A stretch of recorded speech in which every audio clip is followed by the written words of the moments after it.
Welcome to the Online Success Journey podcast, your opportunity to discover and learn from entrepreneurs like yourself.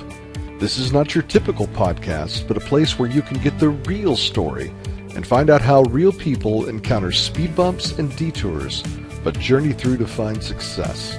Now here's your host for the Online Success Journey podcast, Patience. Hello everyone and welcome to Online Success Journey. This is episode 181. Are you ready to join the clan? Today we have Rob Palmer, a writer, a public speaker, and an online marketer who decided to go freelance over 30 years ago. The world's first digital nomad, personal finance blogger, and the CEO of Go Freelance. Worked with major corporations such as Microsoft, Apple, HP, Barclays Bank, AT&T, and launched successful online ventures. Rob helps entrepreneurs worldwide to create independent online careers as freelancers and online business owners. Hello, Rob. Hello, Patience. Really super good on here on the call with you. I know the clan is anxious to hear your story, so let's get started with the basics. Can you tell my clan a little bit about your background, about what you did before you started your online business? Okay, so I was a journalist originally by background. I trained at the London College of the Arts in London in journalism, and I worked in journalism for a few years, and then shifted over to more kind of copywriting, working in the corporate world, doing advertising and marketing, working as a copywriter. And then in about 1988, I decided to quit my job and start freelancing. And I've been running my own business one way or another ever since. Wow. Oh, that's a great background, Rob. Okay, what is the most dangerous belief an online entrepreneur can have? I think the biggest problem is fear of not being able to make a go of it. People very often don't have enough confidence in their own ability. They think this is something that maybe other people could do who are natural entrepreneurs, but that's not the case. I mean, it's just work, the same as doing any other kind of job. And nowadays, the tools that we have to build a business make it so easy. You don't need tens of thousands to get started. You can get started on a small budget, and there's plenty of advice and information out there to help you. So don't have big mistake is to have this fear of the unknown, but you should be prepared just to take a small step and try it. You don't have to do it all at once. You can start very slowly and do a part-time project, a side hustle, and work it up into a full-time business and see if it works for you. Okay, you've been in business for over 30 years now, online and helping entrepreneurs around the world. Why do you do what you do, Rob? Because I still enjoy it. I still look forward to getting up in the morning and enjoy the day ahead. There's always new challenges, and I love meeting new people. I like being on this call with you, Patience. There's always new things happening in my life. It's always fun, always interesting, and I'll keep doing it for as long as I continue enjoying it. And I think that'll be at least another 20, maybe 30 years. So I'm trying to be like Warren Buffett and still be running a business when I'm well into my 80s, heading towards my 90s. Okay, let's put man aside because you've been in business for a long time. How do you know you are successful? Yeah, it's certainly not just about money. I think if you have a life that you enjoy, then that's the most important thing. It's certainly not about being able to buy a Rolls Royce or a luxury yacht or a mansion. Money is just a means to obtain the freedom to do what you want. And now with today's location independent businesses, all these kind of online business you can run as a freelancer or a blogger or an online seller, they give you that location freedom, something which maybe 20 years ago you would have needed millions in the bank to be able to travel and see the world and not have to worry about going into the office. But now you can have a business with a modest income and you still have that freedom to travel, live anywhere you want to. So I think things have changed now. There are more opportunities and there are many ways you can find happiness beyond becoming extremely wealthy. Can anyone be an entrepreneur, or are some people more cut out for it than others? Yeah, I certainly think anybody can. Yes, there are some people who have a natural drive and a natural ability to make these things happen, but mostly it's skills that anyone can learn. The same as anything else in life, if you don't know how to do something, you get the right training, you get the qualification, to get the education and the experience, and the more you learn, the easier it gets. And it's exactly the same with entrepreneurship. You don't have to be, a Richard Branson to build a huge business. You just need the willingness to give it a go and to be prepared to learn and also be prepared to fail sometimes and learn from those failures and move on to achieve success. It's definitely doable. All kinds of people can do it. As I travel around the world, I meet people from all walks of life, from all ages, building all kinds of interesting businesses. And it just demonstrates that the possibilities are endless and almost anyone can do it. What have you learned from business as a whole? I have learned a lot. I've certainly learned that business can be fun. I used to think, certainly when I was in school, I was kind of raised to believe that getting a job was just something you did to earn money to pay the bills. Nobody ever told me that a career could be something that was interesting and rewarding and enjoyable. So it's been quite a revelation for me to find that starting a business is a real adventure. You're creating something out of thin air, and you are helping to make the world a better place. If you create a valuable product or a valuable service, then you're having an impact on people's lives. And I love the fact that I help people with coaching, showing them how to become an entrepreneur, a digital nomad. And it's wonderful to see these people be able to achieve those kind of changes in their lives, that they were able to escape the rotten job that they've been stuck in for many years. They quit that job and start their own venture, and now they have the freedom to create their dream lifestyle. And I find it really interesting and rewarding to be able to do that. In your businesses, do you ever have a mentor? Yes, I do. I'm always happy to learn from people. Um, yes, I do have formal mentors, but I'm also ready to follow influencers who I think have good things, information to share. So I'm certainly always looking for people who are one step ahead of me in one area of business and I can learn from. I think that business is an area where you never stop learning, as in everything else in life. There's always new things to learn, especially in today's world when things are changing so quickly that you need mentors to help you stay focused and to keep moving forward and being ready for the next stage of the adventure. What is the most valuable thing your mentor has told you? So I think the most valuable thing I've learned is that you really have to provide value. That if you provide value for your customers, then they will happily pay you and reward you that way. So it's not about trying to squeeze money out of people. It's about helping people. The more you help people, the more you get rewarded. There's a famous motivational speaker, Zig Ziglar, and he said something like, "If you can have anything you want if you help enough other people get what they want." So that's a good message to remember, that it's all about helping other people, and the more you can help, the more you'll win yourself. It's a win-win for you and for the customer. Okay. How did you become the world first blogger?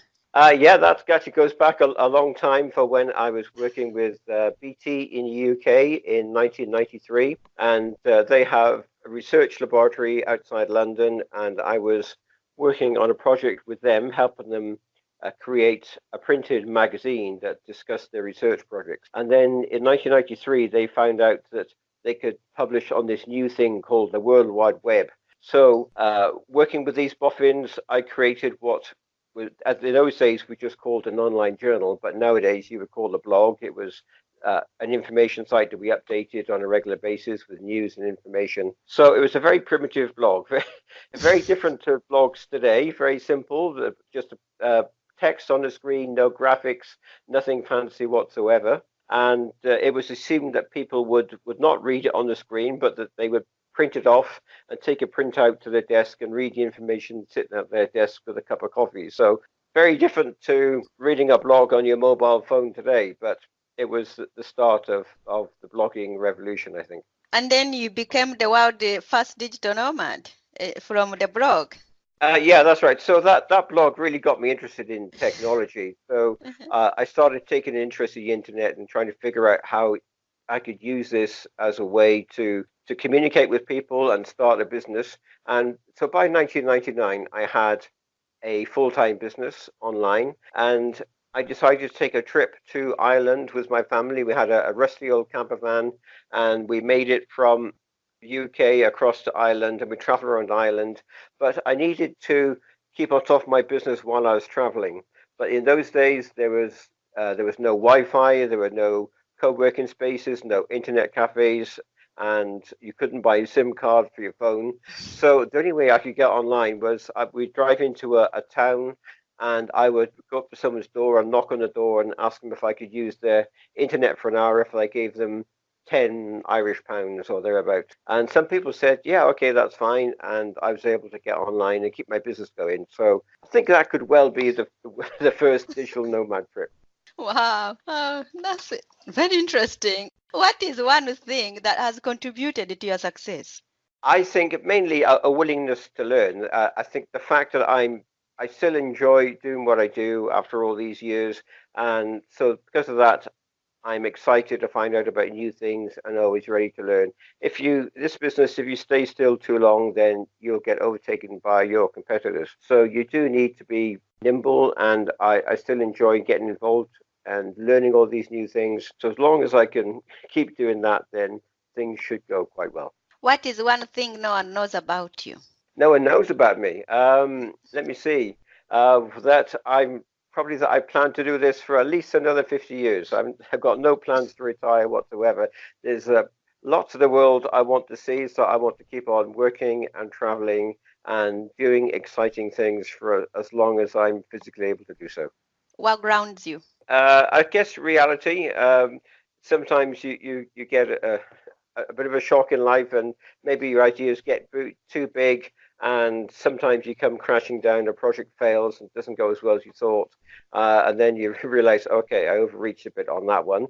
I'm not quite ready to take over the world yet, so next time I'll be a bit more modest in my ambitions. But I do think it is good to have big goals in general, but you have to accept that sometimes you're not going to hit them. What is the most valuable thing you have ever given away? Given away, well, I think the most valuable thing you can give away is information. And the great thing about giving away information and advice is that it doesn't cost you anything. It can be of huge value to the person you give it to, but you don't lose anything when you give it away. In fact, you gain by having the reward of seeing someone else achieve their goals. So I really do like information-based businesses where you help someone, whether it's to help them start a business or to improve their relationship or to improve their health. All those things are really kind of transformational, and there's huge opportunity to create information products which help people in that way. And it, like I say, it really is a win-win for both sides of the contract. What advice would you give to people considering a location-independent lifestyle? I think if you want to do it, you should probably take it slowly. The first step might be just to be able to give up your job and perhaps stay local initially while you find out if it's right for you, figure out how the lifestyle works and get used to managing your own time, all those kind of things. And then when you're comfortable with that, then yeah, you can go off and travel. And maybe initially you might want to come to somewhere like Thailand, where I am now. This is a very comfortable place for travelers. So it's quite easy to live here. So this is a great place to start. And then you can go on to more adventurous parts of the world if you want to. But the main thing is to take it one step at a time, and find out what level of adventure and travel you're comfortable with. When is the best time to start? Always now. People often ask me that, and I often hear people say, "Oh, it was great 5 years ago. Blogging was great if you started 5 years ago, or being an online seller on Amazon was great if you started 10 years ago." But no, I think now is always the best time. For one thing, it's the only time you have. You can't go back and start one 10 years ago. So now is your chance. So you have to use right now and make the best of it. But in any case, things are getting better. That as time goes on, the tools we have to start a business, they nowadays are just amazing, and they're getting better month by month. The information we have available to us on YouTube and through Google and through course platforms like Skillshare and Udemy, there's so much information to help you that right now is a fantastic time. There's never been a better time to start any kind of business.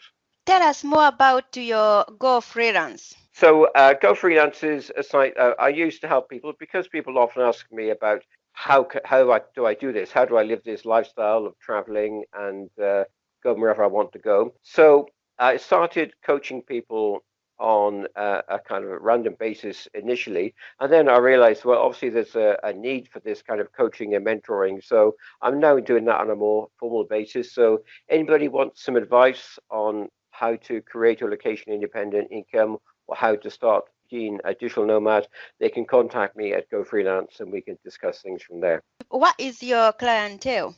All kinds of people of all kinds of ages.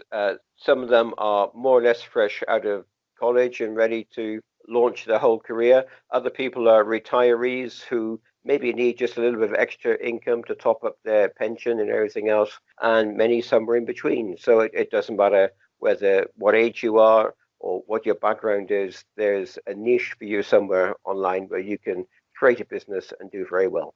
Before you mentioned that someone need to quit their job and start this online, but then I'm thinking, if you quit your job and you're focusing on this online and you haven't started having more clients, how are you going to manage that?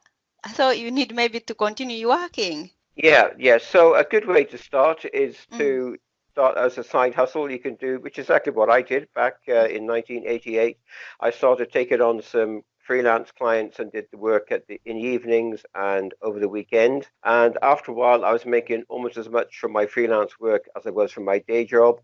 So then I realized I could quit my job without there being a big risk, and things snowballed from there. So yeah, you don't have to jump off the high board, take a huge risk. You can start slowly, dip your toe in the water and do a couple of side projects. And when things are looking good, then it's time to quit and go out on your own. So how long is this coaching you do? Is it like 2 weeks, 1 month? And since you are catering everyone? Yeah, it depends on the person that I'm working with, but sometimes it's a short project just to get them going with their first online website or online business. Sometimes it's more of an ongoing. So that's something that we can talk through and work out what's the best for the individual. So where your best place to contact you? Yeah, best place just to go to gofreelance.com, and you can contact me via the contact form, and I'll be happy to have a chat with anyone by email or phone and see if I can help them out. So, Clan, there will be more from Rob in a moment. If you are listening on one of the many podcasting platforms rather than my website and you are encouraged by Rob's journey, go to onlinesuccessjourney.com for a bonus portion of the interview. The Online Success Journey is a wonderful membership community built for people searching for the path to success. We are one big clan and you can be part of this community for free. Once you have joined the clan, click on part 2 of Rob's journey or over 150 other journeys that are available and learn how you can find the right path for your own online success journey. That's a wrap, clan. Remember, success is a journey. Patience and Rob.